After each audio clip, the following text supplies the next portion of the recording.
Have we finally figured out why chips, the same exact chips, cost different prices at different stores? Well, this next story may actually answer that question for us. So, PepsiCo and its subsidiary, which is Frito Lay, are facing a lawsuit that was started by two convenience stores in the state of California for alleged price discrimination. The two stores say that they have been unfairly subjected to higher prices compared to deals that are offered to larger retailers such as Walmart and Albertsons. The convenience stores contend that PepsiCo's pricing strategy breaks the Robinson-Patman Act, which is a federal statute that is designed to prevent price discrimination. Now, according to the complaint, the practice has not only impacted a significant number of convenience stores, but it also breaches state law competitions in California. Now, what's kind of even more interesting is that this legal action actually follows a similar lawsuit filed by the FTC, yes, Federal Trade Commission, against PepsiCo in New York. The FTC is claiming that the beverage giant grants Walmart preferential treatment and pricing, which is once again a violation of this Robinson-Patman Act. And this whole point of this act is to prevent large buyers from obtaining such advantages unless a lower price could be justified by factors such as reduced costs for the seller due to higher volume production, delivery, or sale, or because the seller made a genuine effort to match a competitor's similarly low price. So that was a whole bunch. But really, of course, they're stating that Frito-Lay's pricing practices have led to inflated prices for consumers. Yes, the buyer of chips, because if Yeah. it costs more at the convenience store to get the chips, they're also going to pass that cost on to consumers. So now Yeah. we have the convenience stores being affected and we have consumers being affected. And of course, the two convenience stores that are filing the suit, they are seeking an unspecified amount in monetary damages. And they also want a judicial order to halt this discriminatory pricing to continue, which totally makes sense. Yeah. And now here's where it gets a little dicey. Okay, all of that, I'm totally on board. I think it makes sense.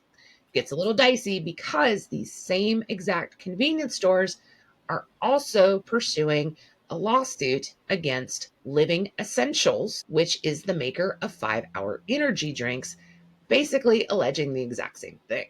Okay, so we either have convenience stores that have basically they don't want to get overcharged for products that other larger places can get cheaper, or is this kind of a sign that they tend to file lawsuits a lot? Or it could just be that they've been taken advantage of by a lot of different retailers, which is realistic. Well, and it costs money to file lawsuits, Yeah. especially these kind of lawsuits. Like, this is not like one of those personal injury, type lawsuits where you don't have to pay anything up front and that you'll just take like, the lawyers will just take a cut of it. Typically with these types of things, the lawyers actually do want to get payment because they might not go anywhere. So I think this is actually, convenience store owners that are fed up with having to pay much higher prices than other bigger places, and they're sick of it, so they're actually suing. But let's talk about the actual pricing structure, okay? So Okay. Walmart's ginormous. They have a gazillion locations. They buy a bunch of stuff.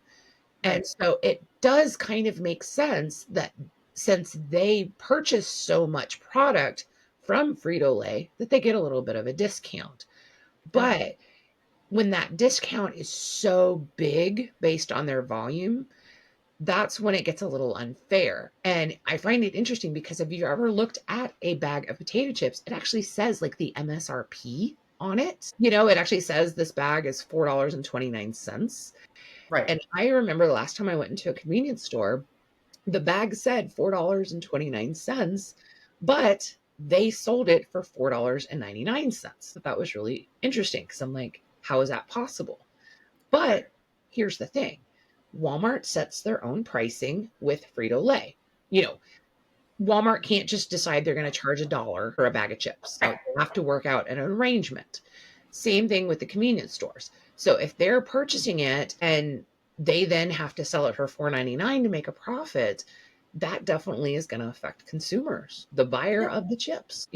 But I do also find it interesting that if you remember back to the merger between Kroger and Albertsons, Right. one of the things that they mentioned that was a benefit of the merger is that they would have bigger buying power. So therefore they would get bigger discounts.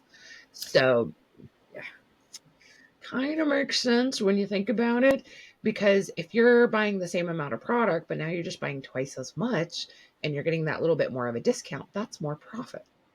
I mean, that's typical for even just the consumer, you and I, going in somewhere. Oftentimes if you go to buy one of something, the markup is really high on it. But if you buy a 12 pack of that item, the price per item goes down significantly. So, like, yeah, that makes sense. But I wonder what it looks like. I guess it's not necessarily going to matter, but if you like compare it convenience store to convenience store, even like larger chains like Racetrack or Quick Trip or Wawa, and just see what that looks like as far as like how that translates. Because I'm And I'm going to sure guarantee, they have like almost like a payment scale, yeah, like if you have 0 to 5 locations, your pricing is based on this formula. If you have 2 million locations, it's this. So I'm sure it's on like a sliding scale, but it does bring up the question of how come you can go to some convenience stores and prices are much cheaper. And then you go to like these little independent ones where they only own one store and it's crazy mega expensive. But yeah, I haven't actually been inside of a convenience store for a very long time. And it's funny because I realized it's because I usually have a kid in the car with me. yeah, Okay. that part, And so before I had kids, I always went inside the store. You yeah, know what I mean? Like I would grab a lottery ticket, I would grab a drink. And I realized the other day because I went and got gas and I was alone. And I actually had to run into the store real quick because I had problems with my pump. And I was like, oh yeah. man, I haven't been in a convenience store in a gazillion years. And I realized that a bottle of Mountain Dew was $2.99. Okay. Like forever, it was like $1.25, and then it slowly went up to $1.99. But $3 for, that's insanity.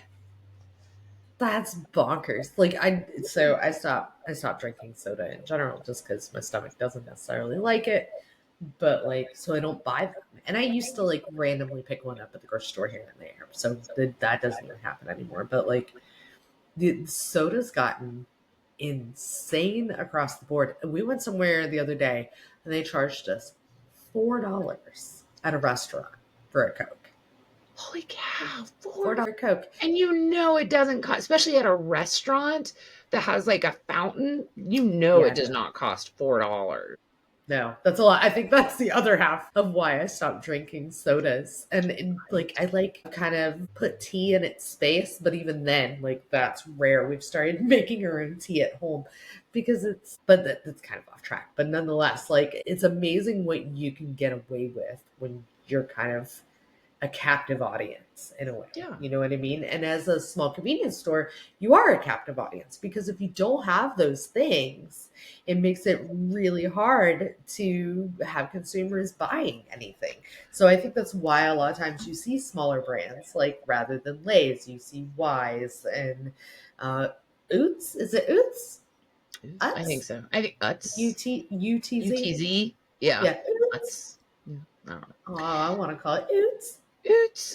But You got to do the head, thing. Oots. But it is interesting to me though, because when I went into convenience stores, I didn't really take into account the cost and how much cheaper it was to buy things elsewhere because it was literally a convenience. And I found out years ago that the markup inside the store is actually where convenience stores make their money. That Yeah. more than likely they make pennies per gallon when, Yeah. they make very little off the gas. The gas is like a pass through. It's what gets you to their store to get you inside to purchase something. And so Ooh, I feel for them because I mean, if they're paying for the exact same bag of chips that everywhere else has, but they're just paying more for it, it Yeah. definitely seems unfair. Yeah. So I want everybody to go down to the comments and tell me what you think. Like, do you think that chips should just cost what they cost? That doesn't matter if you're a one convenience store or if you're Walmart. If this bag of chips costs $2, it should cost $2 from everywhere. So let us know what you think down below.